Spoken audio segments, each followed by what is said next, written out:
अस्सलाम नाज़रीन, मेरा नाम अली हैदर है। आपका शुक्रगुजार हूँ कि आपने मेरी ये वीडियो देखने के लिए वक्त निकाला। नाज़रीन, एक भारतीय अदाकार है सुशांत सिंह राजपूत। जिस वक्त इनकी मौत हुई थी पाकिस्तान में काफ़ी लोग अपसेट हुए थे, बिकॉज पाकिस्तानी जो हैं वो इंडियन फिल्म्स बहुत शौक से देखते हैं और इंडियन एक्टर्स या एक्ट्रेसेस के फैंस भी होते हैं। और न सिर्फ ये कि एक बड़े जवान आदमी के, एक ऐसा शख्स जो बिल्कुल अपनी जवानी की शबाब में था और अपने करियर के उरूज पे जा रहा था, अचानक उसकी मौत वाक़या होना और मौत भी इंतहाई मशकूक अंदाज में वाक़या होना, वो कई पाकिस्तानियों को अपसेट कर गई। इस पर मैंने कुछ वीडियोस बनाई, वो आप लोगों ने देखी भी थी वीडियोस काफ़ी ज़्यादा उनको। अब ख़बर जो आई है तकरीबन 2 साल के बाद, 2020 में सुशांत सिंह राजपूत की मौत होती है। उसके 2 साल के बाद एक ऐसा शख्स जिसने सबसे पहले सुशांत की लाश को अटेंड किया था मुर्दा खाने के अंदर, एक ऐसा शख्स जिसका 30 साल का तजुर्बा है, एक्सपीरियंस है इस पूरे सिलसिले को लेकर के, उसने जब सुशांत की लाश को देखा था उस वक्त वो कहना चाहता था कुछ, लेकिन उस वक्त उसकी आवाज़ को दबा दिया गया था। आज वो शख्स बोल पड़ा है और जब वो बोला है तो उसने ऐसी ऐसी बातें की हैं कि मुझे आमिर लियाकत साहब की मौत जो है वो याद आ गई। आप यकीन कीजिए, क्योंकि कई ऐसी बातें हैं जो कि सुशांत को अटेंड करने वाला ये शख्स कर रहा है। तकरीबन इससे मिलती जुलती ही बातें पहले एक शख्स जो है वो कर चुका हुआ है और वो आमिर लियाकत भाई की मौत के हवाले से। यहाँ पे इसको रिपोर्ट ANI रिपोर्ट कर रहा है, मुख्तलिफ TV चैनल्स ने भी रिपोर्ट किया और ANI भी इसको रिपोर्ट कर रहा है कि एग्जैक्टली हुआ क्या था।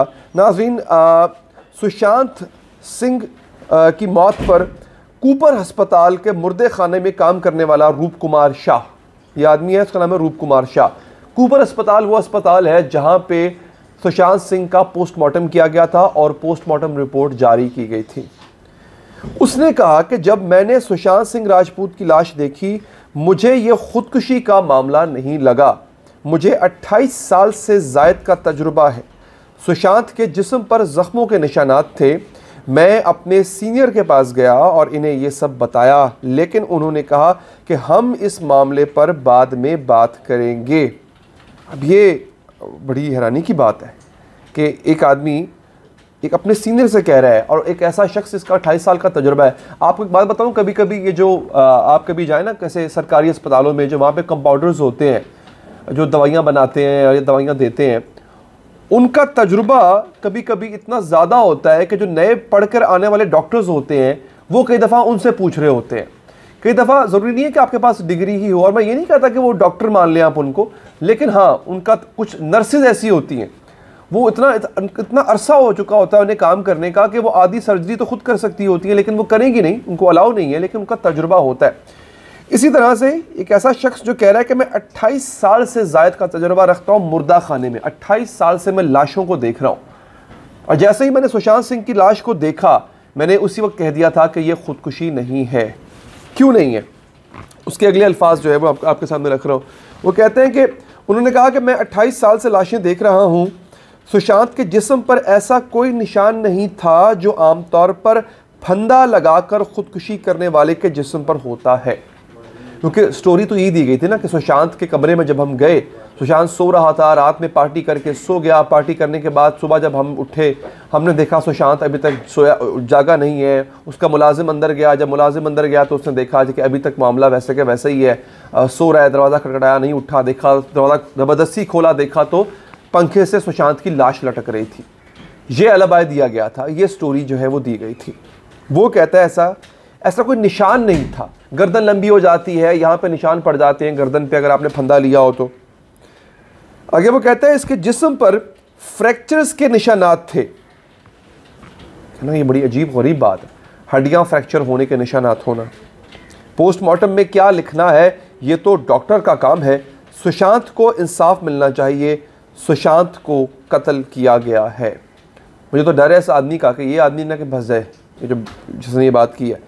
अब अदाकार की बहन कृति श्वेता सिंह ने इस खबर पर रद्द-ए-अमल दिया और इंस्टाग्राम पर पोस्ट शेयर की। अब यहाँ पे इसकी सुशांत की जो बहन है अब वो मैदान में आती है, वो बात करने जा रही है। उन्होंने लिखा कि अगर इस दावे में कोई भी सदाकत है तो हम CBI से दरख्वास्त करते हैं कि वो वाकई इस मामले की जांच करे। हमें हमेशा यकीन रहा है कि इस केस की शफाफ तहकीकात किए जाने के बाद हमें हकीकत से आगाह किया जाएगा। आगे वो लिखती है हमारे दिल अब तक दुखी हैं क्योंकि मामला हतमी मराहल तक नहीं पहुँचा।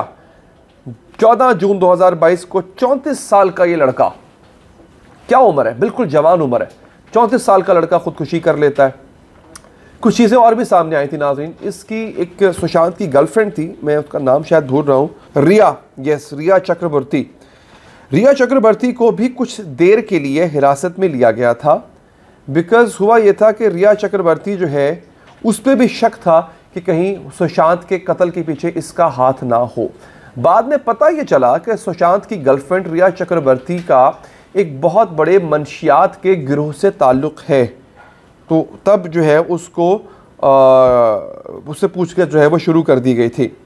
अच्छा, सुशांत की तमाम जो कहानी है नाज़रीन, इसमें ड्रग्स भी इन्वॉल्व है, इसके अंदर फिल्मी सितारों के कुछ चेहरे भी बेनकाब होने वाले हैं। उसकी वजह यह है, आपने शायद नोट किया हो कि सुशांत की मौत के बाद कई ऐसे फिल्मी सितारे हैं कि जिनके घरों पे छापे पड़े थे और वहाँ पे ड्रग्स को कब्ज़े में लिया गया था। सुशांत के बाद वो जो एक अदाकारा है भारत की, अगैन मैं नाम भूल जाता हूँ उनका, भारती सिंह, जो कि बड़ा कॉमेडी शोज़ करती हैं, उन्हें गिरफ़्तार किया गया, उनके शौहर को गिरफ़्तार किया गया, इनके घर से कुछ ड्रग्स बरामद हुई थी। फिर कुछ और भी ऐसे भारतीय अदाकार हैं जिनके घर पे ड्रग्स की वजह से रेड किया गया। क्यों? क्योंकि सुशांत सिंह का कत्ल माना जा रहा है कि वो किसी ड्रग कार्टेल को एक्सपोज करने जा रहा था, और वो इस वजह से होने जा रहा था क्योंकि उसकी अपनी गर्लफ्रेंड इसमें इन्वॉल्व थी। तो ये जो ड्रग कार्टल्स हैं ये बड़े स्ट्रांग होते हैं नाज़रीन। और आप देखें कि सुशांत सिंह की मौत को, जो कि अब काफ़ी हद तक कत्ल बताई जा रही है, किसी की जुर्रत नहीं हो सकी, किसी पुलिस वाले की, किसी ऐसी अथॉरिटी की जुर्रत नहीं हो सकी कि वो ये कह सके कि ये कत्ल नहीं था, ये खुदकुशी नहीं थी, ये कत्ल था। कोई इस पर बात करने को तैयार नहीं था। आप देखिए कि डॉक्टर्स को मैनेज किया गया, उस पूरे अस्पताल, कूपर अस्पताल के उन डॉक्टर्स को जिन्होंने पोस्टमार्टम करना था उन तक को मैनेज किया गया, पुलिस तक को मैनेज किया गया। तो ये लोग कितने ताकतवर होते हैं, इसका अंदाज़ा आप इसी बात से लगा लें कि ये हर किसी को मैनेज कर रहे थे। इवन बॉलीवुड एक्टर्स में से कोई बड़ा सा एक्टर नहीं था जो कि सुशांत के हक में बोला हो, सब खामोशी साथ गए थे। तो this is very dangerous something. और हाँ, यहाँ तक कि शाहरुख खान का बेटा तक गिरफ्तार हो गया था, आपको याद होगा, वो भी ड्रग्स के केस में हुआ था। This is something very big. अब ये जैसे ही खबर डेवलप होगी इंशाल्लाह मैं आपको इस हवाले से मज़ीद अपडेट भी दूंगा। मुझे दीजिए इजाज़त नाज़रीन, अल्लाह ने के बाद।